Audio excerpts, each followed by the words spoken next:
트럼프의 이 정책이 정말 이게 가다가 지금 패가 꼬여버리면 오히려 미국만 독박 쓰는 게임이 나올 수 있거든요. 다들 받아들이긴 힘든 시점이긴 하지만 올해는 어쩌면 국내 주식이 더 편할 거다. 왜냐하면 실적 오르죠. 가격은 빠져 있죠. 한국 지수 자체가 급등한다기보다는 한국장은 레인지랑 타이밍의 게임이기 때문에 저점만 높아져 가고 밴드만 형성해주면 계속 할 수 있다. 레인지는 제공이 됐다는 거죠. 지금 이 시점에서 보면. 그럼 타이밍이 뭐냐의 게임인데 이게 어떻게 보면 한국 시장에 올해 상반기를 좀 잡아올 수 있는 막 뭔가 좀 여기가 막 신선하고 그런 건 아닌데 이제부터는 꾸역꾸역 실적이 터날 수 있는 섹터 중에 하나. 일단 연초에 출연을 하셨을 때 네. 그때 이제 4월 2일에 트럼프가 국가별로 상호 관세를 부과할 것이다 라는 이슈가 있었고 네. 그때 전무님께서는 관세는 협상 카드일 가능성이 크다라는 네. 관점으로 말씀을 하셨었는데 네. 생각보다 네. 낙폭이 좀 크게 나왔잖아요. 네. 거기에 대한 뷰가 좀 달라지신 게 있는지 듣고 싶습니다.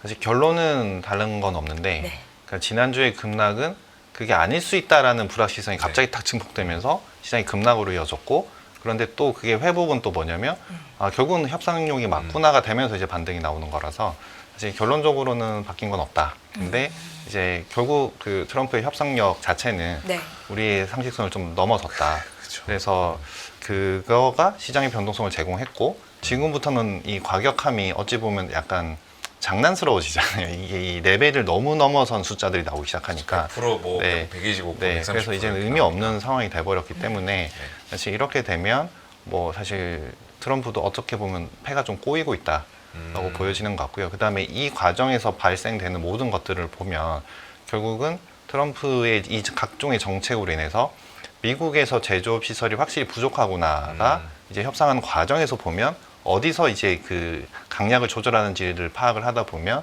결국은 미국에서의 제조업 시설이 부족하다는 게 이제 드러나고 있고 그다음에 또 반대급부에 있는 진영들은 결국은 각자 도생으로 가야 되기 때문에 또 그들도 각자의 제조업을 키워야 되는 상황이 이제 벌어지고 있어서 사실은 큰 결에서 보면 과격한 변동성은 동반되긴 했지만 이제 가는 길은 똑같다라고 이제 판단이 됩니다. 그래서 저희가 이제 지난주에 그 네.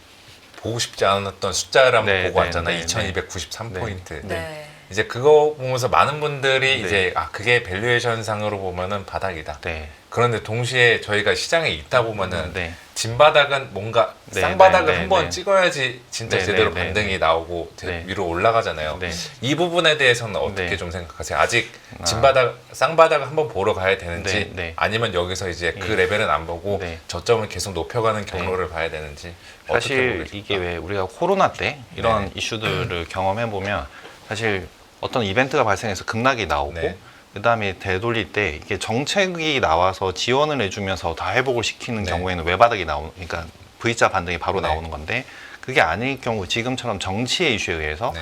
후행적으로 대응하고 협상이 이루어져야 되는 과정인 거면 사실은 이제 급락하고 나서 저희가 왜 공을 왜 높은 데서 띄웠을 때 떨구면 통통 네. 튀는 과정, 그러니까 이게 저희가 여진이 계속 이어진다라고 네. 얘기하는 것처럼 그 과정은 거친다라고 봤을 때 어찌 보면 이제 쌍바닥 잡는 과정으로 가지 않겠냐인 거고요. 제가 특히 오늘 나오기 전에 봤더니 1월 2일 날 그냥 첫날에 네. 이제 그때 PD님이 막 요때 1월 2일에 한번 연간 전망처럼 해달라고 해서 네. 얘기를 네, 드렸고 맞습니다. 지금 딱 공교롭게 한 개 분기 지나서 네. 얘기했었는데 그래서 지금 그 질문하신 거랑 좀 이어서 보면 네. 네. 사실 지금 요즘에 제일 궁금해하실 만한 게 그러면 지금 이 지수가 지난주에 봤던 저점이 우리가 저점을 본 거냐에 네. 대한 생각이 좀 필요하고요. 요거 제가 보여드린 이 3페이지 밑에 왼쪽 그 PBR 지수 밴드 차트를 보시면 저는 여기 이제 포워드 개념으로 넣어놨고요. 그다음에 코스피에서 제공하는 이제 뭐 코스피 기준으로 트레일링은 2280선 정도가 네. PBR 0.8배선입니다. 그래서 그냥 뭐 트레일링 포워드 뭐 사실 복잡하니까 그거 말고 그냥 심플하게 지수의 마디를 일단 잡아보자. 네. 그러니까 이게 제가 말씀드리는 건 저희는 뭐 사실 그러니까 저도 이제 저희 한지영 위원님이랑 뭐 세미나하고 뭐 이럴 때는 저희가 더 다른 얘기를 하지만 이렇게 투자자들 그냥 단순히 접근법으로 봤을 때는 저희 심플해야 된다가 저희 핵심이거든요. 맞습니다. 그래서 뭐 주식이 뭐 복잡해다 뭐 이런 얘기 하지만 그게 아니라 그냥 심플해야 가장 베스트하게 저희가 들어갈 수 있고 그러면 0.8배선 뭐 2386이라고 제가 적어 놓긴 했지만 네. 그냥 심플하게 2400이라고 보시고 0.9배선 2650 네. 딱 이번에 조정 나오기 직전이 2650이었습니다. 그렇네요. 딱 그 정도 움직였죠. 2월 달 그때였어요. 그리고 PBR 한 배는 3000 네. 보시면 딱 요 정도 밴드가 0.8 0중과 한 배다라고 네. 보시면 될 것 같고요. 그다음에 0.8배선은 여기 보시는 것처럼 코로나 때 한번 출렁거렸고 네. 이 선을 깨고 내려갔습니다. 그리고 그 앞에 선 보시면 리만 때도 버텨냈었습니다. 그리고 그 그러네요. 앞에 이제 뭐 진짜 IMF나 이런 거 될 때는 박살났었는데 사실 경기 쇼크에 대해서는 버텨냈던 선들이다. 근데 왜 0.8배선을 지킬까라고 생각을 해보면 사실 그건 모르겠어요. 그러니까 위원님 아실지 모르겠지만 0.8배선 왜 지키지? 그거에 대해서는 잘 모르겠어요. 정확하게는. 근데 아마도 이게 과거에는 여기까지 네. 갔다가 네. 얼추 다 돌아왔으니까 네. 그게 좀 네. 바닥으로 보는 예, 것 같아요. 그것도 있고 그다음에 우리가 심리적으로 사람들이 계산을 할 때 네. PBR 한 배가 깨지면 싸 보인다인 네, 거고 그렇죠. 우리가 돈을 버는데 왜 PBR 한 배가 깨져야 되지? 라고 생각하면 한 배까지 가겠네가 생각이 들면 네. 0.8이 되면 한 배까지 가려면 지수가 30% 올 수 있는데 라는 그 폭이 제공이 되니까 여유가 생기는 거죠. 그러면 그렇죠. 여기서부터는 저가 매수를 한번 해보자가 되다 보니 사실 포워드로 2400선 그다음에 트레일링으로 2280선 이 저희가 지난주에 가격 싸움은 보고 간 거 아니냐였고 그때 그 기간 자체가 뭐였냐면 요거가 일정표를 일단 한번 보시면 요게 이제 시장 대응 시나리오 그러니까 저희도 이제 계속 매일매일 시나리오를 잡아가는 네. 일정들인데 사실 보편관세가 이제 저희가 그 시행한다고 했을 때는 그래도 시장이 은근히 잘 버텼어요. 그러니까 그렇죠. 예상 범위 내에서 하겠거니였는데 막상 공개되고 나서 보편관세 10에 상호관세 추가해가지고 막 25%씩 50%씩 생각보다 때려버리니까 셌죠. 다들 출렁했던 네. 과정이 벌어졌는데 그래서 나왔던 그 투심의 악화가 네. 저점을 한번 보고 온 것 같고 지금부터는 그래도 다행인 거는 실적 시즌에 저희가 진입을 하고 네. 이번 사이클이 괜찮은 건 실적이 우상해하는 사이클입니다. 네. 그래서 연간으로 봐도 올해가 코스피가 글로벌하게 이익 증가율이 20%대 나오는 좀 최상단에 있는 나라가 한국이고 그다음에 내년 내후년에도 저희가 컨트로 잡혀 나오는 숫자들 보면 한 18%에서 20% 내외가 26년, 27년에 계속 잡혀 나오는 그러니까 코스피의 영업이익의 증가율 자체가 네. 그러니까 3년 연속 20% 이상 20% 수준이 나온다는 거죠. 그래서 정말 오랜만에 실적 성장 사이클에 진입이 되고 있기 때문에 사실은 이제 V자냐 W자냐라고 봤을 때는 어쨌든 저점은 보고 간 것 같아요. 네. 그래서 숫자상으로는. 예, 그리고 시기적으로 보면 지금 결국은 저희가 4월 2일 보편관세 받고 그다음에 지금 유예 협상 이 과정을 거쳤고 네. 결국은 트럼프의 첫 번째 공약은 뭐였냐면 이번에 2기 때 공약이 보편관세 10%였거든요. 네, 맞습니다. 그러다가 아닌가 봐 하고 더 붙다가 결국은 유예시켜주고 면제시켜주고 나서 다시 여기 온 거거든요. 그러면 공약 지킨 거거든요. 일종의 약간 본인의 협상의 네. 그 기술이었네. 그러니까 네. 처음에 높게 제시했다가 네. 그거 걷어내주면 예. 뭔가 이제 네. 얘네들이 약간 고마워하는, 미워해주고 많이 네. 고마워하고 네. 이런 거. 네. 그래서 요 과정을 저희가 좀 가격하게 거쳐냈고 그냥 끝나고 나서 지금 마지막 남은 건 그거죠. 아직 품목 관세가 확정이 안 됐으니까 그게 반도체 바이오 이런 것들이고 나머지 것들은 결국은 확정된 것들은 지금 실적대로 반등이 나오고 있는 과정이고 지금 저희가 오늘이 16일인가? 네, 그렇죠. 맞습니다. 네, 다음 주부터는 본격적으로 저희가 실적 시즌에 네. 진입을 하니까 사실 이번 실적이 2차 전지 섹터를 제외하면 다 실적이 다 좋은 사이클이고 심지어 삼성전자도 서프라이즈 나온 겁니다. 그게. 네. 그래서 저희가 이 모든 기간을 거쳐서 가기 때문에 그러면 이 실적으로 인해서 저점은 잡아주지 않을까. 예, 그렇게 판단하고 있습니다. 네. 일단은 2280선 요즘은 바닥이 확실하다. 라는 말씀이셨고 오랜만에 실적 시즌이 돌아왔는데 이게 우상향하는 사이클이다. 그럼 굉장히 긍정적으로 지금 시장을 좀 바라볼 수도 있겠구나라는 생각이 들어요. 그렇죠. 네, 그런 관점에서 좀 네. 시장을 바라보고 계신 것 같은데 본부장님께서도 네. 지금 준비해 오신 자료가 너무 좋아서 시청자 여러분들이 이해할 수 있게 보면서 설명을 조금 더 덧붙여 주시면 감사할 것 네, 같습니다. 알겠습니다. 일단 네. 그러면 1월 달에 나와서 말씀드렸던 거 약간 서머리 좀 해드리고 네. 보면 그때 제가 무슨 말씀드렸냐면 그러니까 일단 시가총액 변화를 되게 잘 봐야 된다. 네. 랐었고요. 그 다음에 지금 보여드리는 이 표가 그때 보여드렸던 그건데 2024년을 생각을 해보면 저희 머릿속에는 다 파란색이었죠. 그냥 지수는 9% 빠지고 그렇죠. 외국인은 줄창 한국 팔기만 했고 네. 였는데 이 표가 시가총액 1등부터 50등까지의 그 종목들이고 그다음에 아마 칸이 좀 작아서 화면으로 좀 작게 보이실 수도 있는데 네. 느낌적으로 빨간색만 느끼시면 돼요. 그러니까 네. 빨간색이 확실히 많죠. 근데 뭐였냐면 2023년, 2024년에 시가총액 1등부터 50등을 네.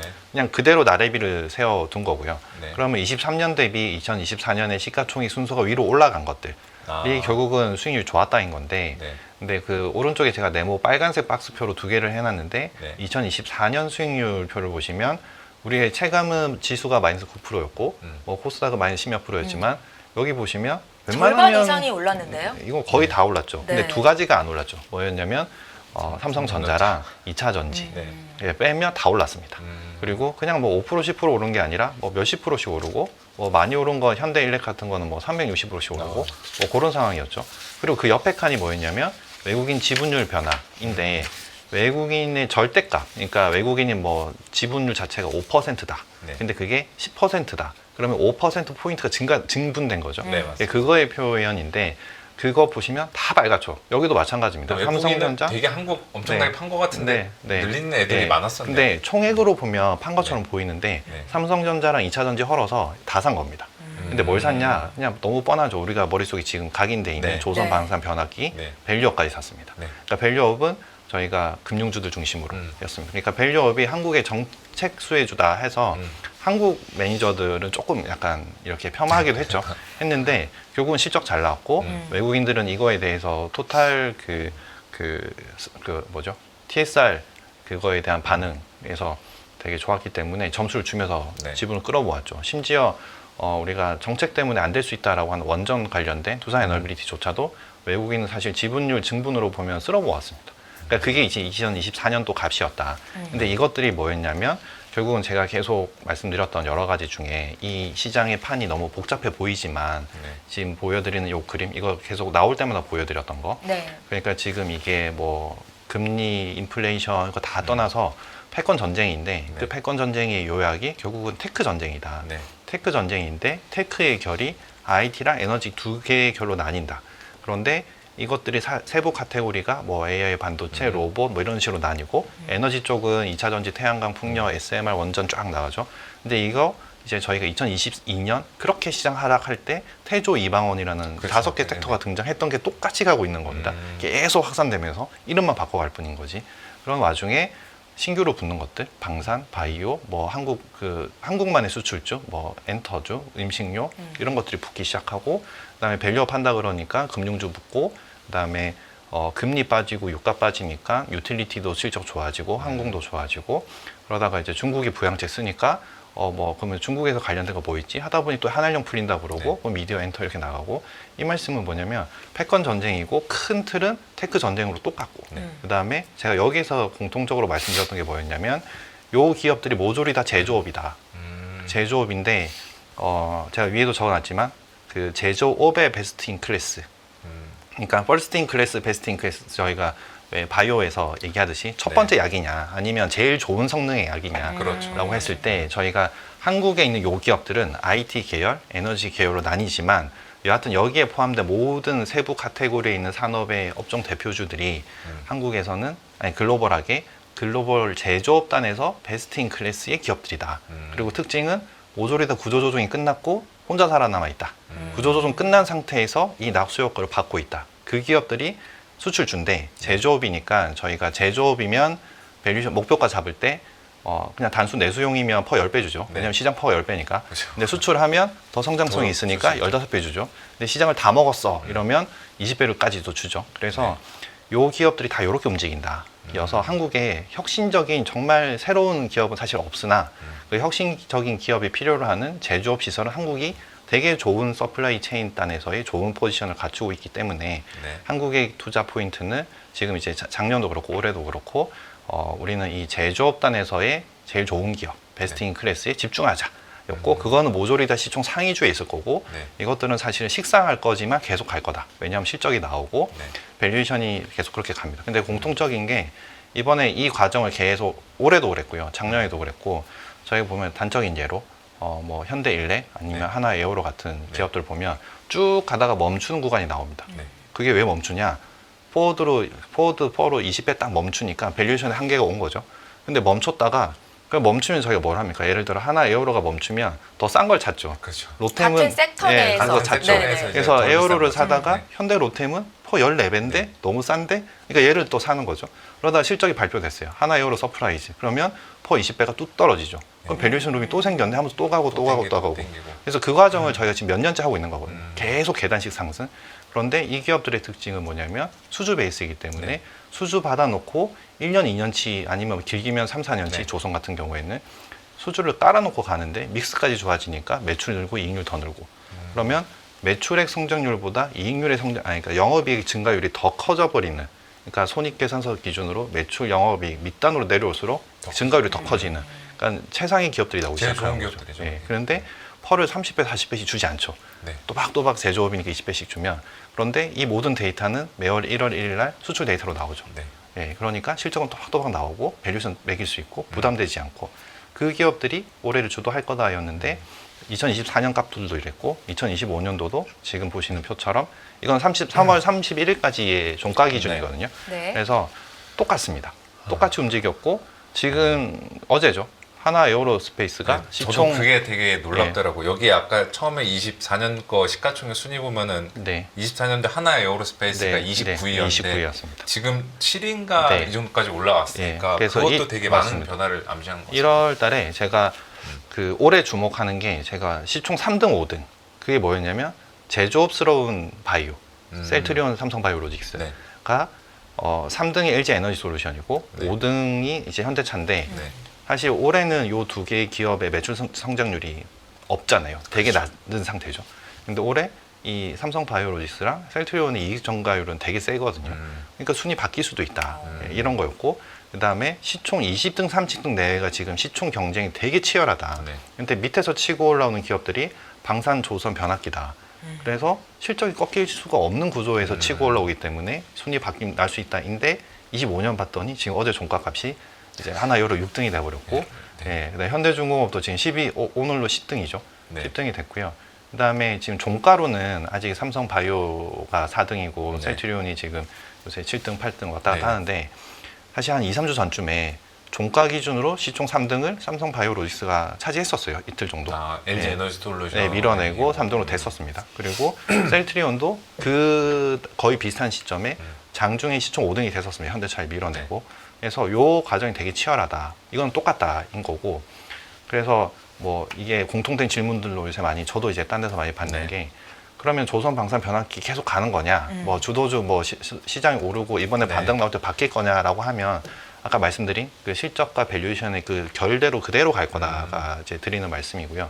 그다음에 이것들은 두 가지인 거죠. 밸류에이션이 너무 비싸면 우리가 설명할 수 있는 소재거리가 있어야 되거든요. 모멘텀. 네. 근데 모멘텀이 계속 제공되기 때문에 그래서 사실 잊을만하면 뭔가 나오고. 쉽게 끝나지 않는다인 거고 조선이 사실은 밸류에이션이 좀 살짝 목에 차긴 네. 찼지만 모멘텀이 계속 나오죠. 왜냐하면 조선은 이 암벽도 있어야 되고 제조 시설이 네. 사실 바다만 있다고 해서 만들 수 있는 생산 시설이 아니기 때문에 그러니까 미국이 못하니까 한국까지 와서 다 하겠다고 막 하는 그런 과정이 되니까 또 더 모멘텀이 붙어가는 사이클인 거고 나머지들은 아까 그런 수출 데이터 이렇게 네. 가는데 작년과 올해가 좀 다른 결이 하나가 뭐냐면 그때도 제가 올해 주목할 것 중에 작년에 안 올랐는데 올해 될 만한 것 네.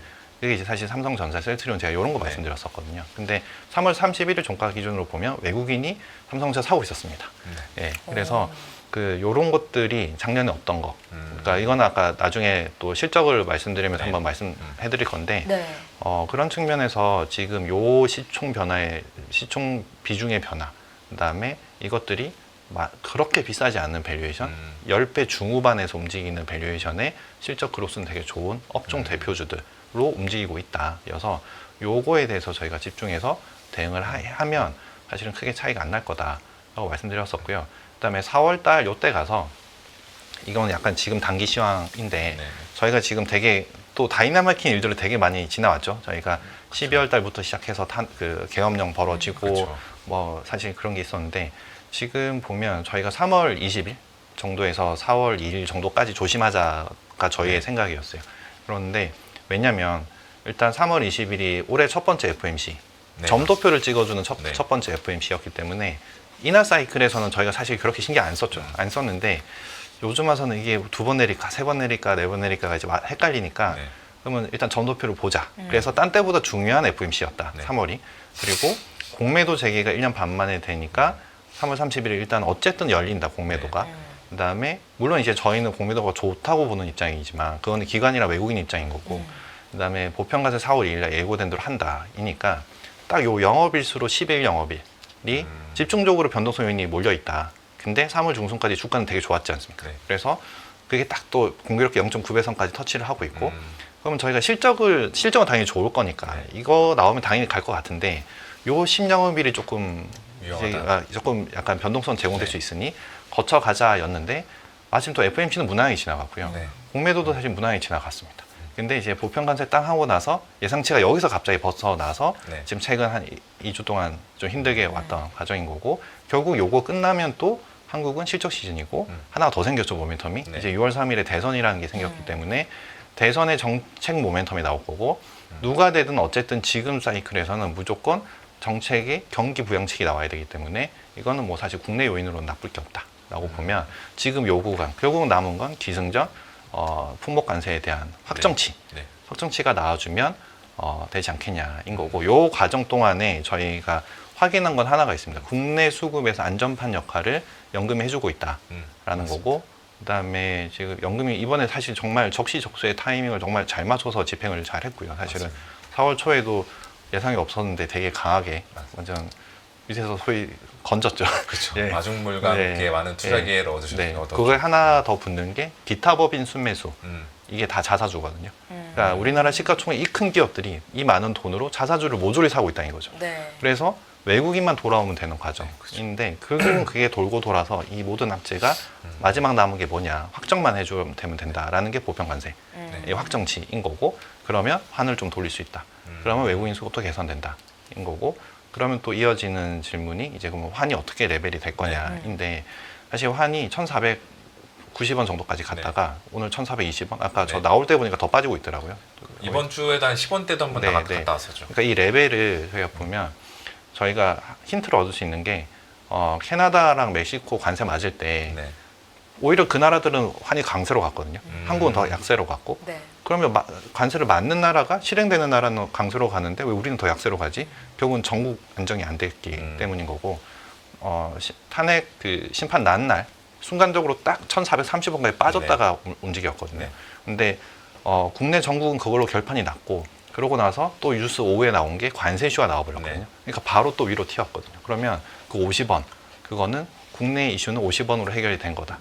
네. 그런데 1,430원, 20원 요 레벨이 언제냐면 트럼프 당선됐을 때 레벨 11월 달에 아, 예, 그러네요. 똑같거든요. 그래서 이 튀어서 갔다 온 거는 그냥 국내 정치 이슈는 제거됐다. 그럼 남은 건 보편관세 확정치. 그러면 트럼프 됐을 때 시점에 다시 환율이 내려와 있기 때문에 지금부터는 실적 잘 나와주고 관세만 확정되면 뭐 한 1,400원 기준으로 조금 등락하면서 안정화되지 않겠냐. 그게 이제 저희가 지금 마지막 퍼즐로 좀 생각하는. 근데 이게 저도 이제 비슷한 시각이고 저도 네. 실적에 대해서는 네. 우상향하고 이제 올해 네. 바닥 한번 보고서 네, 실적은 네, 네. 올라갈 걸로 보고 있는데 네. 저도 이제 기관들이나 다른 데에서 이제 이야기를 하고 세미나 네, 하다 네. 보면 질문이 네. 자주 들어오는 네. 게 실적 지금까지 추정치는 잘 나오는 네, 건 네, 오케이. 네. 근데 관세가 아직 네. 리스크가 있으니까 네. 이걸로 인해서 수요의 불확실성들이 네. 갈수록 높아지고 네. 또 미국 같은 경우는 얼마 전에 델타 항공 가이던스 철회하고 네, 네, 또 네. 오늘 ASM에 네. 또 앞으로 잘 모르겠다 이런 식으로 부정적으로 이야기하면은 저희가 이제 실적 추정에 대해서 굉장히 좀 네. 어려움이 많이 발생하잖아요. 네, 네. 그렇게 됐을 때 1분기의 실적 바닥인 줄 알았는데 알고 보니까 아닐 수도 있다. 뭐 이렇게 2분기, 해가지고. 3분기 네, 네. 이 여기에 대해서는 좀 네. 어떻게 보세요? 근데 저도 이제 그 고민이 되게 많았거든요. 네. 1기 때랑 지금이랑 뭐가 다를까의 고민. 근데 실적의 내용이 다른 것 같아요. 그러니까 실적이 살아나는 섹터가 다른 것 같아요. 아, 예, 그때는 사실 반도체 하나였거든요. 네. 근데 지금은 반도체 실적 말고도 그러니까 올해 요금 인상을 안 해도 한전의 영업이익 증가율이 한 80% 나옵니다. 아, 예, 요금 안 해도 올해는 하나도 안 올려도 상관없습니다. 그냥 바로 올라갑니다. 그리고 왜냐하면 작년에 올려놨고 10원을 올려놨고 네. 네. 그다음에 올해는 원가가 다 빠졌잖아요. 네네. 그러니까 S&P랑 그다음에 뭐 LNG 그다음에 유가 다 빠져 있기 때문에 원가 다 떨어져 있고 그래서 그건 올라가죠. 그다음에 삼성전자 실적 저희가 확인했죠. 네. 삼성전자 그 정도면 하이닉스는 당연히 더 잘 올 수밖에 네. 없죠. 그리고 이게 가장 큰 차이. 조선 방산 변화기 네. 말씀드린 이 수주 산업의 실적이 그때는 없었는데 네. 지금은 있다. 이게 가장 큰 차이인 것 같고. 이제 수주는 뭐 추정할 때도 상대적으로 네. 좀 네. 용이하니까 네. 그렇게 그리고 보면 되는 거죠. 아마 이번 실적 시즌 시작되면 네. 또 다들 이제 회사가 홈페이지에 띄우니까 네. 그거를 들어보실 때 보시면 저희 조선업 같은 경우에 뭐 대표적인 기업 현대중공업 같은 경우에 네. 수주의 그 실적 컨퍼런스 콜을 발표를 할 때 그냥 사실 홈페이지 들어가면 다 들을 수 있거든요. 네. 그래서 들을 때 이 매출에 인식된 제품의 믹스가 몇 년치 거가 몇 프로 인식됐다는 걸 알려주세요. 그러니까 22년도에 수주 물량이 몇 프로, 23년도에 몇 프로. 지금 올라갈수록 성과는 계속 올라갔기 때문에 훗단으로 올수록 이익률은 계속 높아질 거거든요. 그러니까 수주의 질도 바뀌어갔다라는 게 그때는 그 걱정을 저희가 1기 때는 사실 실적을 보였을 때 실적 사실 안 나왔거든요. 네. 그래서 저희가 한국 실적을 안 믿는 이유가 맨날 말씀하신 포인트에서 이렇게 추정해놓고 오픈하면 아니었다라는 거고 근데 처음으로 작년이 예상한 대로 나왔고 올해 그렇죠. 거의 1분기가 근사치로 나왔죠, 진짜. 올해 1분기가 사상 최대치 분기 실적이니까 네. 그래서 지금 요 표 보여드리는 오른쪽 차트 그 27년과 2025년의 코스피 영업이익 레벨 빨간색으로 네. 두 개 이렇게 제가 표시해드린 거. 네. 그래서 보면 2017년에 트럼프 들어와서 좋았다가 그때부터 무역 분쟁 어쩌고저쩌고 하면서 이게 누워버려서 네. 실적이 빠졌다가 지금 이렇게 올라가는 과정인 거고 26년, 27년도 아까 말씀드린 대로 한 18에서 20% 이익 증분으로 예상되고 있다는 거고요. 그다음에 지금 저는 이번 실적 시즌이 괜찮아 보인다는 게 이 14페이지 왼쪽 밑에 EPS 이제 이익 조정 비율 최근 한 달 동안 한 달 동안 이익 조정이 위로 더 올라갔냐 밑으로 빠졌냐 이건데 사실 1월 달부터 고개 들기 시작했거든요. 그러니까 실적 프리뷰 나오면서 오히려 더 내고 있고 네. 그다음에 지금 저희도 또 뭐 기업 미팅 계속 하고 있으니까 컨센서스 잡힌 것보다 저 잘 나오나 체크해 보면 사실 잘 나온 기업도 은근히 많거든요. 왜냐하면 일단 믹스도 좋아졌고 네. 환효과도 있고 그러다 보니까 이렇게 계속 좋아지는 과정이라 사실은 그 질문에서 보면 그때랑 지금이 좋아지는 sek터가 다르다라는 것과 그다음에 큰 주식 중에 그 이거를 먼저 보여드리면 이게 저번에 보여드렸던 그 올해 증분되는 섹터들인데 이거는 그냥 퀀트와이즈 있는 거 그대로 긁은 겁니다. 그래서 제가 추정한 게 아니라 그냥 애널리스트 분들 네. 추정 합인데 네. 보면 그때 이런 거 하다가 제가 이제 작년에 안 좋았는데 올해 좋아지는 섹터 몇 개 중에 그 미디어 교육에 잡혀 있는 이제 하이브 이건 사실 저희한테 레저 엔터죠. 네. 레저 그렇죠. 엔터가 올해 무조건 실적 잘 나옵니다. 왜냐면 그냥 심플하게 방탄소년단 그다음에 블랙핑크 작년에 활동 없었고 올해 6월 달부터 6월에 이제 블랙핑크 앨범 나오기 시작하면서부터 다 시작되죠. 그러니까 이제 이런 상황인데 애널리스트 분들이 추정하기 힘들죠 지금. 왜냐하면 공연을 딱 2달치만 공개해 주니까 네. 공개한 대로 또 하지도 않죠. 왜냐하면 공연해놓고 추가 공연 해버리니까 네. 다 실적 업사이드 상향 조정 요인들인 거고 그다음에 뭐 삼성전기 이런 것들 기판 업체들은 올해 하반기부터 모조리 다 실적이 가동률이 올라가니까 올라가기 시작하고 삼성자이닉스 저희 확인했고 그다음에 뭐 나머지 그 중국 관련 소비 관련주들 다 지금 실적 괜찮아서 그래서 그런 조선방산 변압기 수주 베이스 기업들이 베이스를 깔아주는 상황에서 작년에 없었던 그 기업 영업이 그 기여도가 없었던 섹터가 돌아오기 시작한다. 네. 가장 큰 게 삼성전자, 그다음에 뭐 하이브로 대표되는 엔터 기업들. 이게 또 사실 시총이 작은 것들이 아니기 때문에 그리고 셀트리온도 작년에 한 5천억대 영업이익이다가 네. 올해 1.5조. 그 기업 하나가 1조가 영업이익이 늘어나는 그런 상황이 바이오가 저렇게 네, 한 그렇죠. 번에 저렇게 늘어나는 거 네. 흔치 않지 않나요? 저렇게. 그게 지금 정말 오랜만에 벌어지는. 그러니까 그동안 엄청 오랜 기간 준비했던 게 올해 탁 표출되기 시작하는. 그러니까 심플하게 작년까지 5개 약품 팔던 애가 올해 11개 파는 겁니다. 예, 그리고 그 11개까지 가는 과정을 지금 계속 거쳐왔기 때문에 이제는 정말 매출로 실적이 나오는 과정들. 이어서 이런 것들이 있으니까 사실 실적의 가시성은 그때 1기 때 저희가 한번 경험했던 예상치보다 안 나왔던 케이스보다는 되게 긍정적으로 봐야 되는 거 그러네요. 아닌가. 그때는 수주에 대해서 그렇게 의존도도 네. 높지 않았고 네. 바이오들은 그때 거의 네. 돈 다 못 벌고 있을 네. 때였는데 네. 지금은 그게 조금 많이 네. 변했다라는 네. 거죠. 그리고 이제 그 저희가 트럼프 1기 때 그러니까 요 페이지 보시면 이 왼쪽 위에 빨간색이 이제 한국의 해외 직접 투자 금액에서 미국으로 간 거. 그다음에 파란색이 저기 중국으로 투자한 거인데 16년, 17년부터 빨간색 그 차트가 위로 급등하기 시작하죠. 네. 그러니까 저희가 트럼프 1기 때부터 미국이 직접 투자를 본격적으로 엄청 많이 했다, 한국은. 그리고 그 바로 오른쪽 이 페이지는 사실 그 전에 보여드렸던 건데 이 빨간색 막대 바가 2020년 이후로 미국 대륙, 그러니까 각 대륙에 지은 한국의 직접 투자 금액들인데 막대 바가 세게 팍 서 있는 쪽들 보시면 결국은 북미 대륙이었다. 그러니까 16년도에 그러니까 1기 때 우리의 이 투자를 촉발시켰던 장본인이 트럼프였고 이번에도 저희는 그때부터 지었고 그게 사실 다 완공되고 음. 그러니까 그때 지었던 2차 전지 뭐 공장들 다 2025년에 완공되잖아요. 그러니까 사실 제조 시설을 지으려면 2, 3년씩 걸리는데 네. 이미 저희는 이 과정을 해놨기 때문에 사실 협상만 잘 되고 그다음에 낙수 효과만 충분히 먹을 수 있으면 괜찮다인데 다행스러운 건 아까 서두에 말씀드린 대로 미국의 제조업 시설이 확실히 없구나가 네. 이제 드러나고 있기 때문에 우리가 준비가 잘 된 거에서 정치적인 이슈에서만 변동성이 없다면 사실 우리나라 수주 베이스의 기업들 특히 제조업들은 네. 나쁘지 않다라고 보여지고 뭐 단적인 이유로 방산만 보셔도 네. 자체 제작이 안 되니까 결국은 한국한테 와서 제조해달라 이런 거고 지금 보면 현지 생산 공장 지어줘라는 게 화두잖아요 또. 네. 그래서 뭐 미국만 있는 게 아니라 사실 이걸로 인해서 촉발된 각종 이슈로 인해서 US 아니면 넌 US 진영이 갈립되지만 여하튼 한쪽은 각자 도생이고 네. 한쪽은 제조업의 부활을 기준으로 한국은 가운데서 낙수 효과를 먹으면 된다.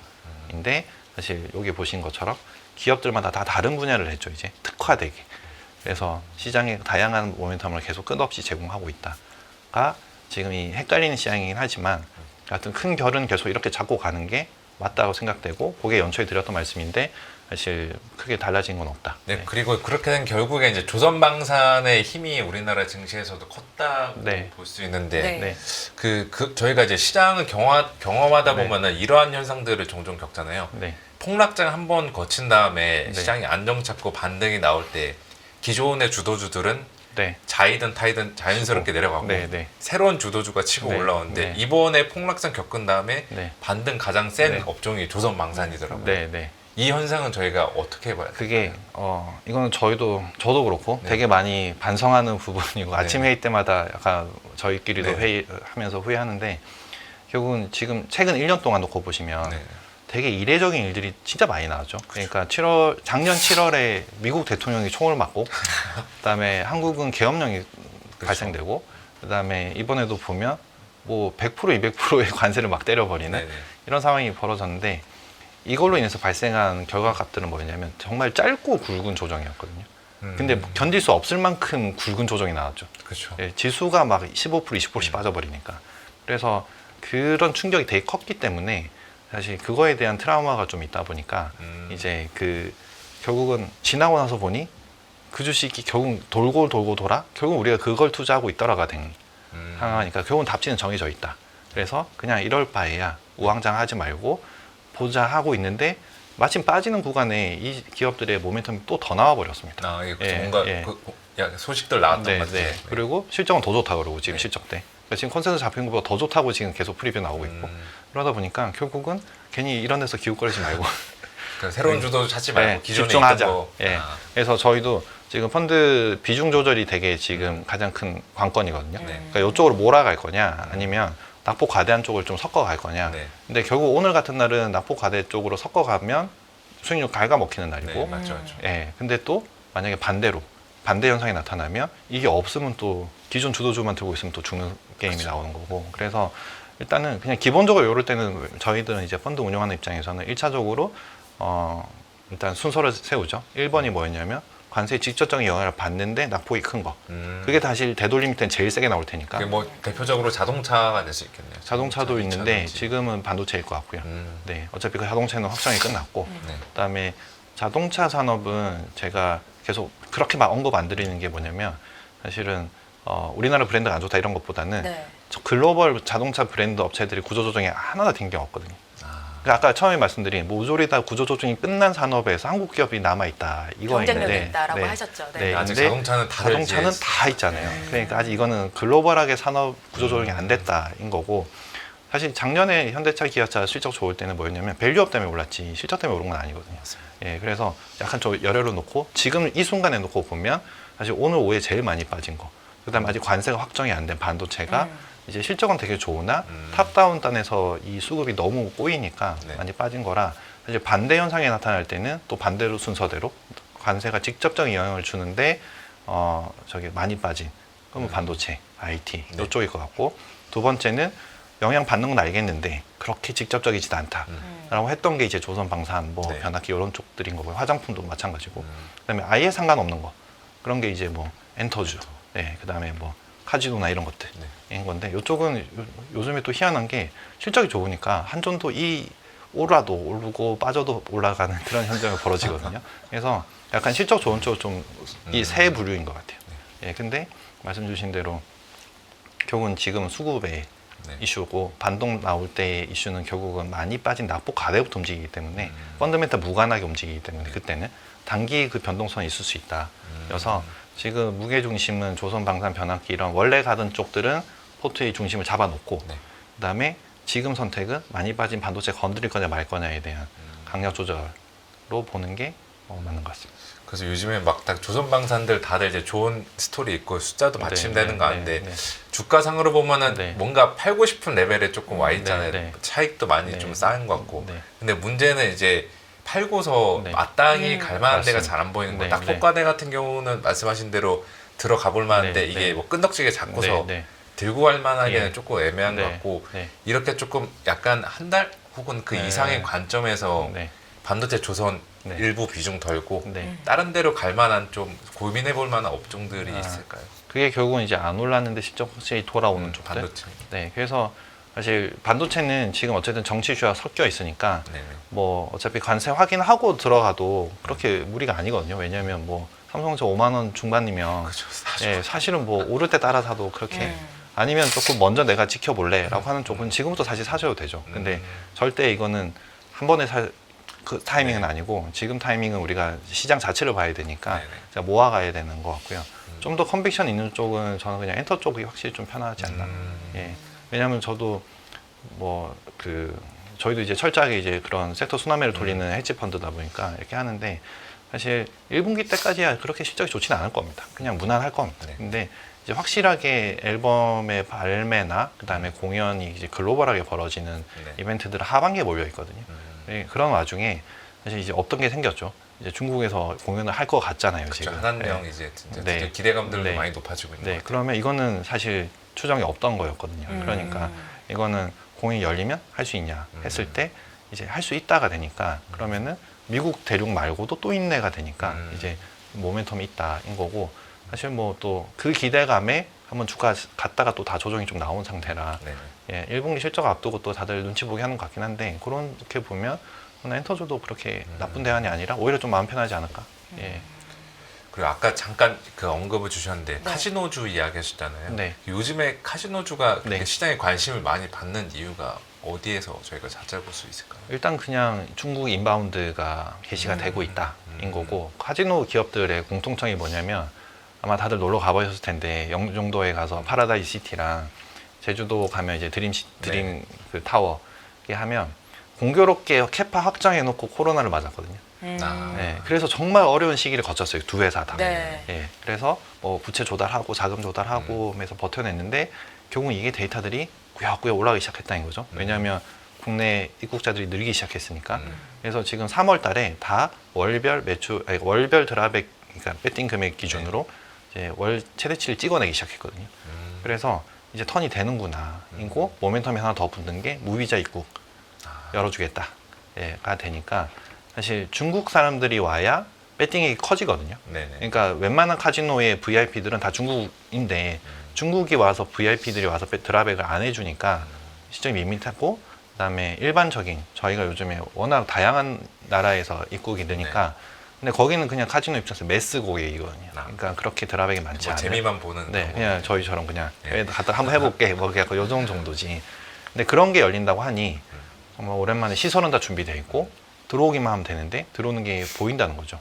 그리고 여기도 월별로 그 데이터가 공개가 되거든요. 네네.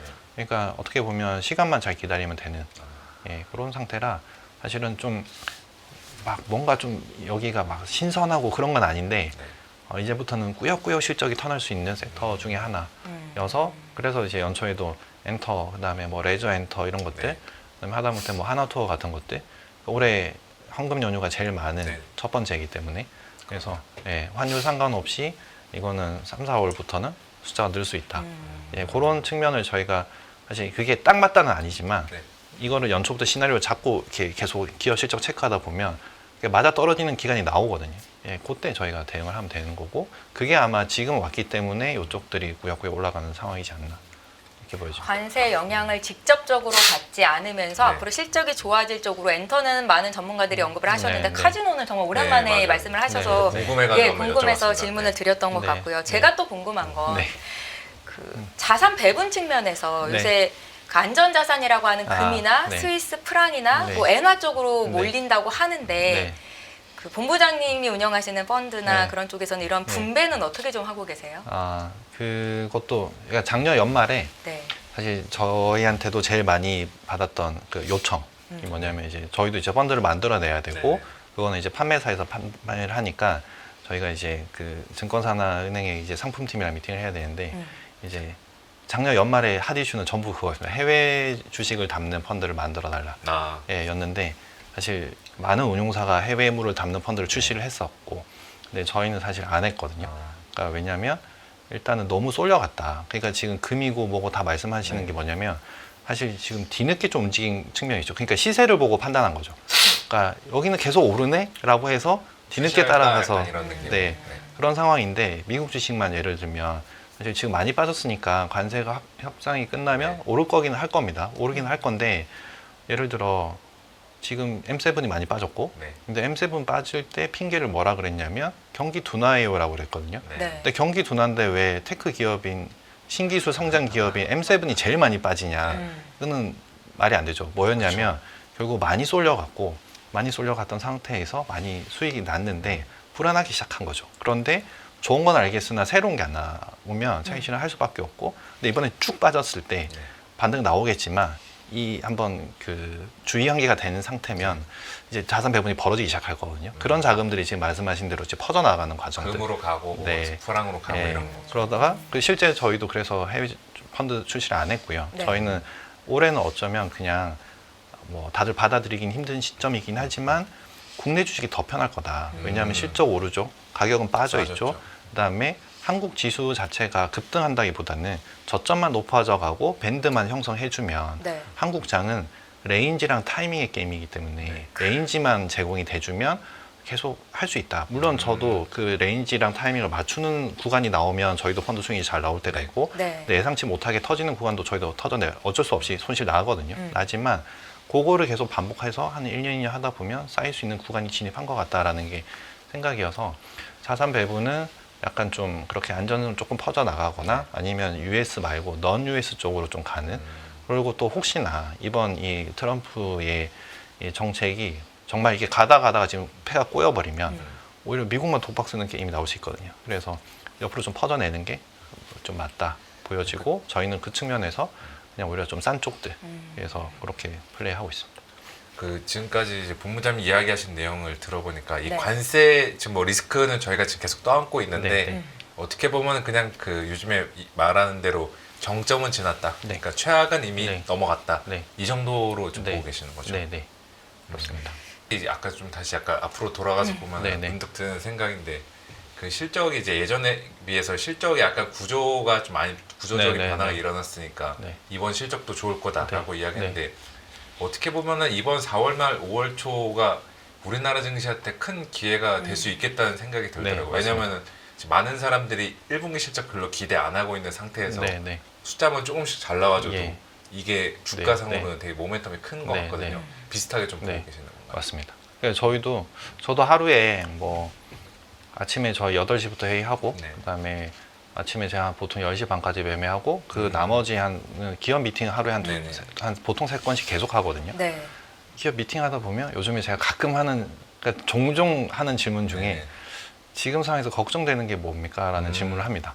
그러니까 너무 다 좋아 보이는 그러니까 그 어떤 특정 기업을 만났을 때 네. 실적도 좋고 모멘텀도 좋고 그다음에 앞으로 벌어지는 비즈니스 모델 자체도 좋으니까 지금 회사 입장에서는 걱정되는 게 뭐예요? 라는 질문을 했을 때 공통적인 게 뭐냐면 사실 시세가 조금 나오고 있는 상태고 네. 좀 끌어가고 있고 시총률 윗단에 있는 기업들이거든요. 네. 그래서 사실 질문 주신 거에 있어서 그런 면에서는 이번 실적이 만약에 실적이 한창 발표되는 무렵에 네. 관세 이슈마저도 좀 잦아들면 변곡점은 좀 쉽게 만들어줄 수 있다라고 생각이 들고요. 요거 하나 보여드리면 이것도 항상 보여드리는 건데 이 지금 결국은 저도 이게 계속 출연하다 보니까 이게 옆으로 계속 길어지죠, 이 차트가. 네. 네, 차트가 길어지는데 아. 결국은 제가 제일 처음에 말씀드렸던 게 이제 하락 채널이 횡보 채널로 바뀐다라는 거였고요.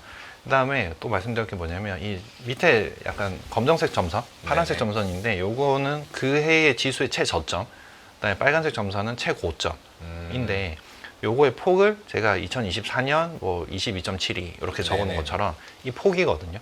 그러니까 한국 시장은 이 레인지가 거의 매년 한 지수 아래 윗단으로 20%씩 제공한다. 근데 이게 한 번에 1년에 한 번 제공할 수도 있고 1년에 여러 번 제공할 수도 있습니다. 근데 사실 작년 같은 경우에는 상반기 한 번 다 제공하고 하반기 다 토해냈고 올해 같은 경우에는 지금 이제 중간중간 왔다 갔다 하긴 하는데 네. 올해도 지금 저점 대비 고점이 12.3% 정도 나오거든요. 근데 2680 갔다가 다시 되돌렸죠. 네. 네. 그러면 지수 10% 토해낸 거거든요. 네네.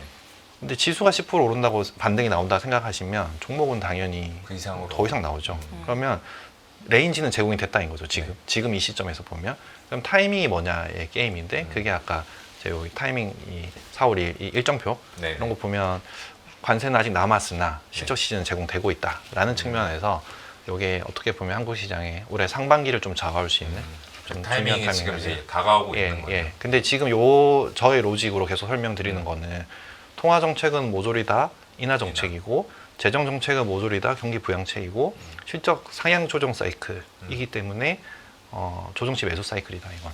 네. 알겠습니다. 그 매매하면서 가장 중요한 게 레인지와 타이밍이라고 하시고 우리나라 증시가 바닥은 지금 고점을 높여가는 상태긴 한데 네. 그렇게 보면 진짜 종목을 투자하는 게 맞다. 지수 관련된 뭐 ETF라든지 이런 거를 쫓아가는 것보다는 네. 종목을 잘 고르는 게 수익을 더 높일 수 있는 방법이다라는 말씀이시군요. 그게 일단 제일 좋은 건데 네. 이제 차이는 적어져. 이제 투자자들마다 성향이 완전히 다 다르거든요.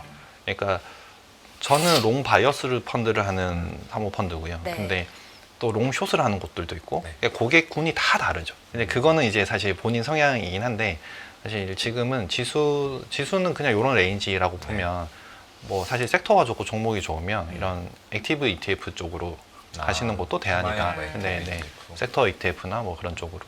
네. 마지막으로 요 질문만 하나 드리고 마무리를 짓겠습니다. 네. 지금 생각하시는 가장 큰 변수가 뭘지 그리고 그 변수가 닥쳤을 때 그때를 또 한 번의 매수 기회로 잡으실 생각이신지가 궁금한데요.